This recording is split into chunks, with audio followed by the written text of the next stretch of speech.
from southwestern New South Wales, and I'm the member for Barton in the Federal Parliament, and I'm here today to make a big announcement about deaths in custody. Can I just say an enormous thank you to the organisers. My respect to all of you that's turned out today. This is amazing, and on a weekday in the City of Perth. Good on you, Western Australia. Can I also particularly pay my respects to the families that are here who have lost people to deaths in custody. We have, there are many young people here today that probably weren't even alive 30 years ago when we had the Royal Commission. 30 years ago we were talking about the same things that we're talking about today. We have seen 474 people die since the Royal Commission. There is a doubling of the numbers of Aboriginal and Torres Strait Islander people in jail today than there was 30 years ago. This cannot go on, and it must stop. And it's through people power like you coming out, showing how you feel, showing what this means for the families here today in their T-shirts representing individuals. Can I just finish up by saying this? For the rest of the country, they hear statistics, but we hear our brothers and sisters, we hear our mothers and fathers, we hear our sons and daughters, we hear our wives and our husbands. These are the people that you walk for today. Thank you, everyone. We're with Merv Eads. He's the CEO of Nullamaya, and he's also the Deputy Chair for Deaths in Custody. Tell us, Merv, what's today all about for you? Today is about all our brothers and sisters that have died in custody, like my little brother here, 18 years old, died in the custodial spaces. We are the voices for those who are silenced. We are the voices for our brothers and sisters who are no longer here to speak and say where the system has failed them. Where do you want to see the system change for future generations? I want to see the system change as far as medical. We need our Aboriginal medical services in the system. We need Medicare to be not left at the gate and become under the care and health of the privatised prisons and the Department of Corrections Services, because they cost save. They cost save on our people's lives, and that's the biggest change of all, is medical for our people. Our people are crying out to be helped, and mental health and all the other issues, even right down to a toothache. Our people's medical is not attended to in prisons because Medicare is left at the gate, and the prison services are cost savings while our people are dying. You've seen it from both sides of the bars. Merv, do you think it's obviously due to lack of care or duty of care that's missing there, not due to prior conditions? Lack of care, no duty of care, no rehabilitation. These prison systems are built on punitive approaches, and just a punitive system that's all about punishment.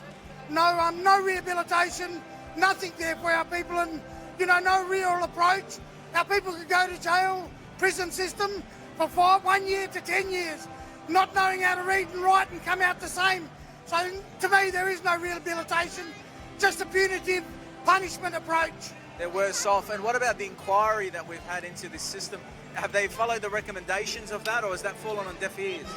The Royal Commission recommendations, if implemented, many of our people would be still here, the 447 that have passed away, 474 today that have passed away, they would still be here. But when we talk about recommendations from Royal Commissions, we speak about a recommendation that is not by law implemented. Just because something's recommended doesn't mean it's by law that it has to be implemented. So this is the great failure of Royal Commissions and stuff like that. It's not law that they are implemented. So has it been followed? There's no follow through. The implementations is where the failure is. Thank you so much, Linda, and it's great to join the Shadow Minister on stage today. My name's Dorinda Cox and I'm a Noongar Bibbulmun Yamaji woman, and I first want to say that we are meeting here and acknowledge our elders past and present on stolen land. This land has never been ceded, its sovereignty still remains as there is no treaty in place with the First Peoples of this country. I also want to pay my respects to all of the families of those that have died in custody. We hear you, we stand with you, and I echo Linda's sentiments of showing up and making sure that everyone sees and hears our stories. This is truth-telling at its essence. That's what this nation needs to hear. I'm here today to present a message stick. A message stick that's very similar, which Senator Lydia Thorpe presented.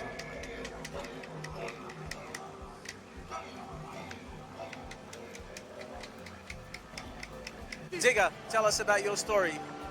Well, I done 12 years and 8 months straight.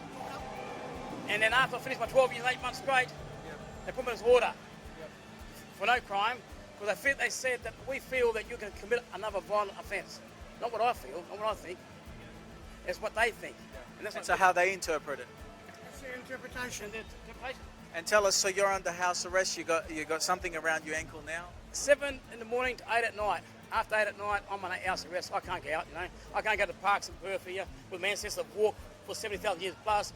I can't go and see my mother in jail and I can ask for permission. So I'm basically in a jail, you know. I've gone to one extreme to another extreme, you know. How long do you have with this bracelet for the next 5 years? 5 years. And then I'll get reviewed again and it could be longer. So It is disgusting. It's disgraceful. What's the new act that's come in that they've just recently introduced you to? the High Risk Serious Crimes Act it is. So I was made a water state when I was 12 years old. I feel like I've been made a water state again at 56 years of age. Is that they still want control over us. They still want control. They want to control us. Even to this day, you know, they won't let us go. They won't leave us alone. They won't let us go. How to know if I could be a Christian, I could be a wine in a park, I could be a good citizen, but I'm not given no chance. So they can't say that. They can't say that we feel you can be another violent offence, another crime. They don't know. Is there any fairness? Are you seeing that they're applying this system to anybody else? There's no justice. As blackfellas, we always felt that we don't find justice on earth, only we find it on death. But we shouldn't find it on death. We should find it on earth while we're here, today and tomorrow, not in death. Merv, these are kind of the obvious cases that you're representing and helping to rehabilitate. How hard and challenging is it for you, for your organisation? Oh, it's really hard and challenging, but working with my people's easy because we have no boundaries. We do it working with black people, our black way. It's quite easy, but what I find challenging is the systems that's still oppressing my brothers and sisters. And that's the system they call their justice system. What they have to understand, we had a law. We had a law in this country before their justice, and our law was strong and powerful. But they come and implemented their law to oppress my people. Thank you very much, gentlemen. Thank you, Merv. Thank you. Thank you, dear. We listen to the stories as the elders again explain how your culture flourished before the Europeans came. Find why it's important, strength was never wane. For you guys need the spiritual like dry land needs rain. See contemporary, traditional come together on stage. Guitars weak, drummers thumping in anguish rage. Hurt, fear, frustration, escape the poet's cage while haunting ditches echo deep from a...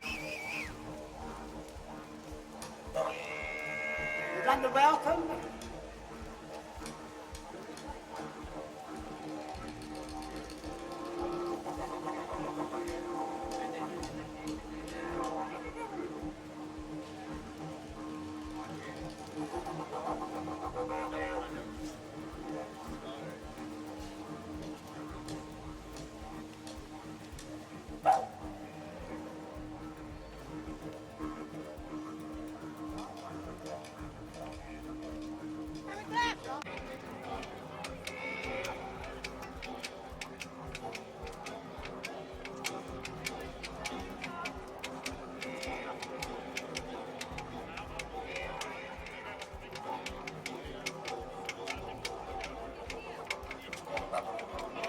You're all welcome to walk through, not to say even non-Indigenous, Indigenous, First Nations, everyone is welcome to walk through.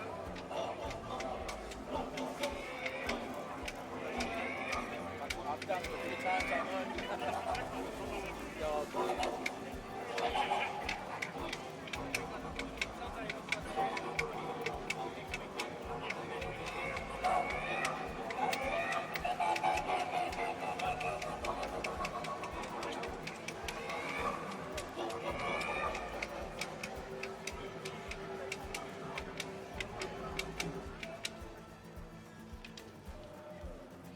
Right, big Tadros.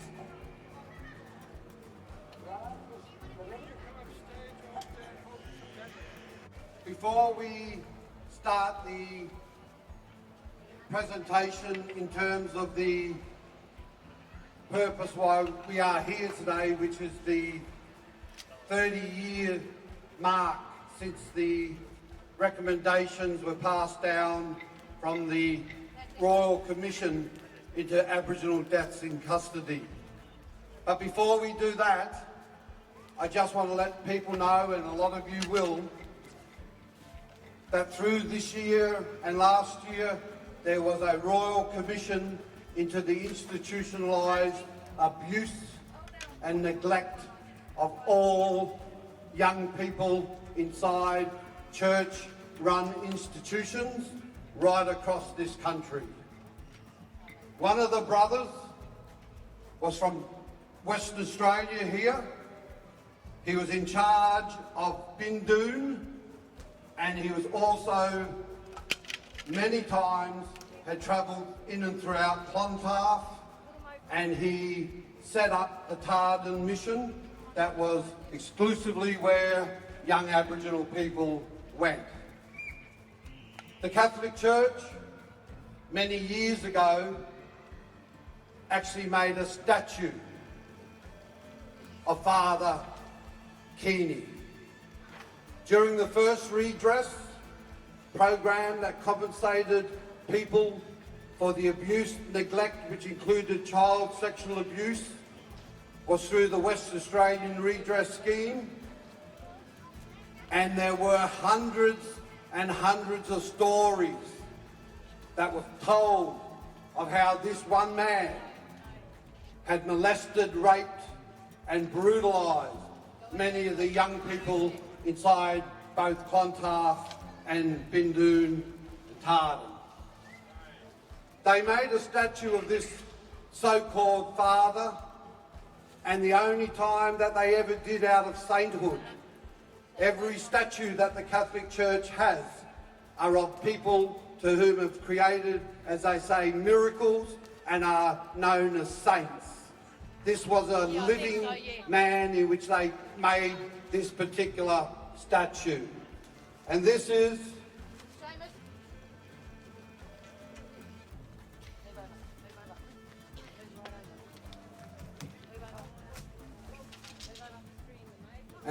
the statue of this monster known as Father Keating, who brutalised so many young people that they had found in the end part of their life were incarcerated throughout the prisons of this country and had taken their lives because they no longer could live with the guilt, the shame that this monster had inflicted on them. So here today, and I've had this statue for many, many years at Dumbarton, our cultural centre, our cultural hub, our camp, and I knew that one day we'd be in the right place and time to put him and to bring him back to where he belongs, to the fire of hell.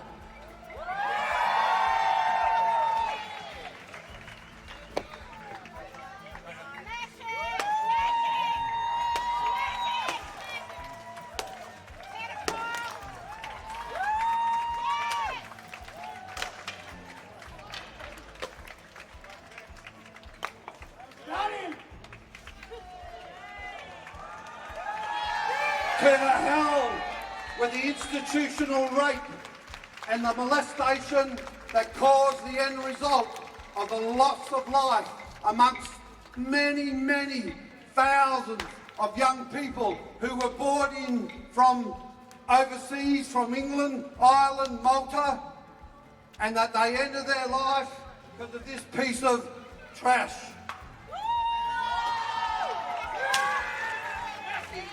In this country for over 220 years, enforcing them into concentration camps of war, such as Rottnest Island, through one of the most brutal portals of the British Empire, the first built holding cell in Western Australia, the Roundhouse. Both are now tourist attractions, creating wealth for the same institutions that sanctioned the death of that young boy all those years ago.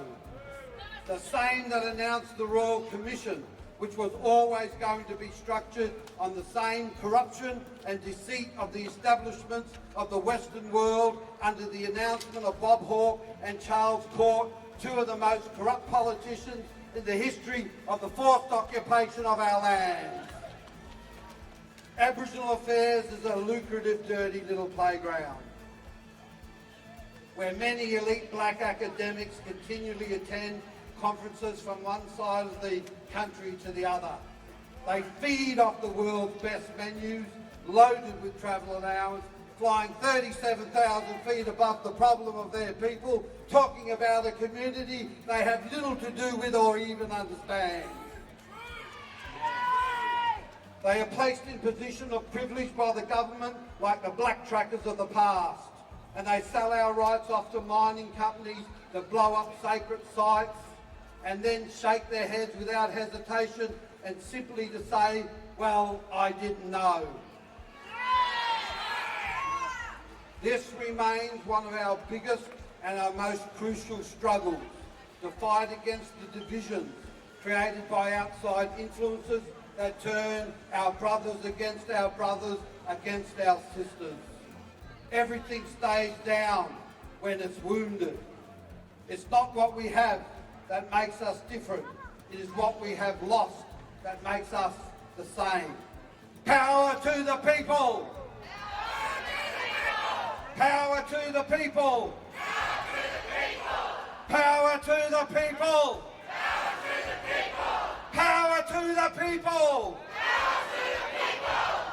Only 17% of the world's population is Caucasian.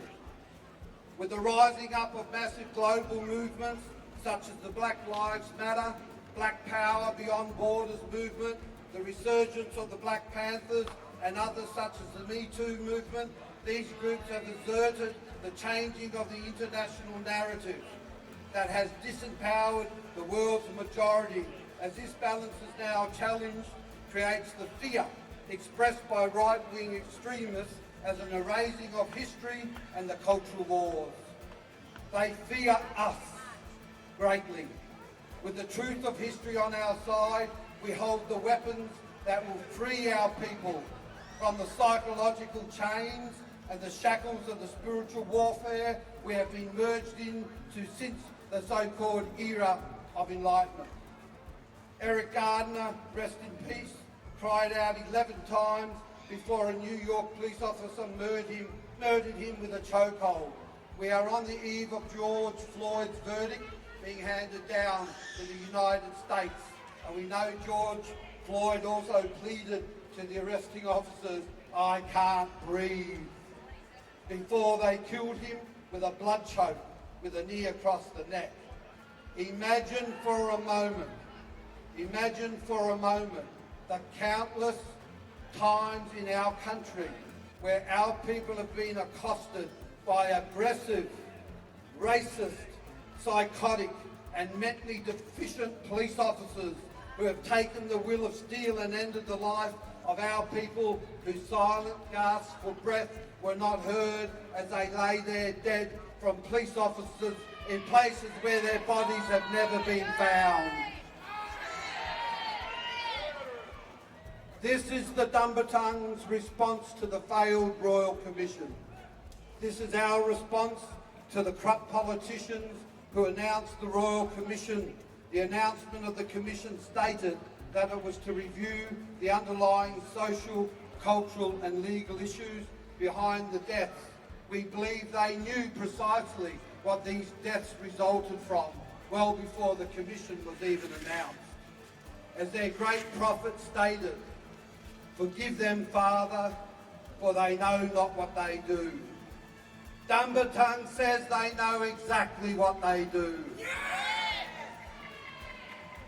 Our children, our future generation, our little Kulungas, our children are dying in a broken world gone wrong. Falling like black rain as they ricochet like falling angels, flying far too close to the ground. As our great underground rider once stated, "Go back, Noongar people, to the values of before. Gain strength from your culture, the spiritual dreaming bore. Seek shelter from the vulture of the colonial oppressor's law. And feel the presence of Yagan's spirit as Noongars unite once more. And may our campfires burn forever."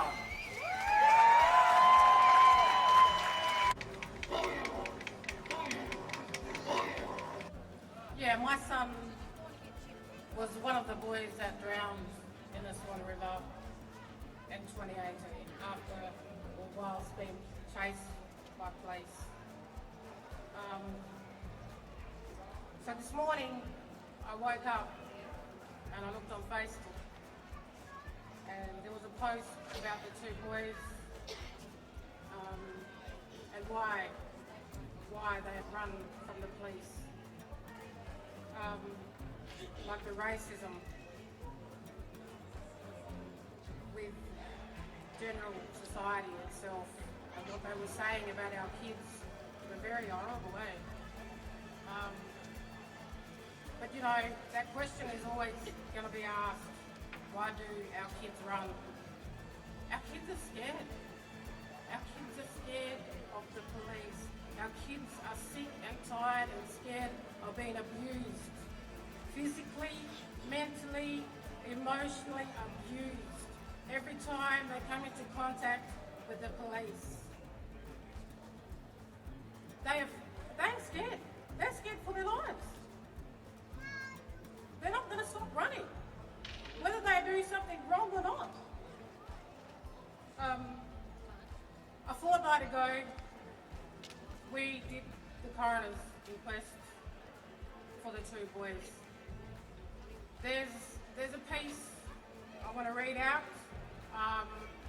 from one of the surviving boys, a bit of his statement.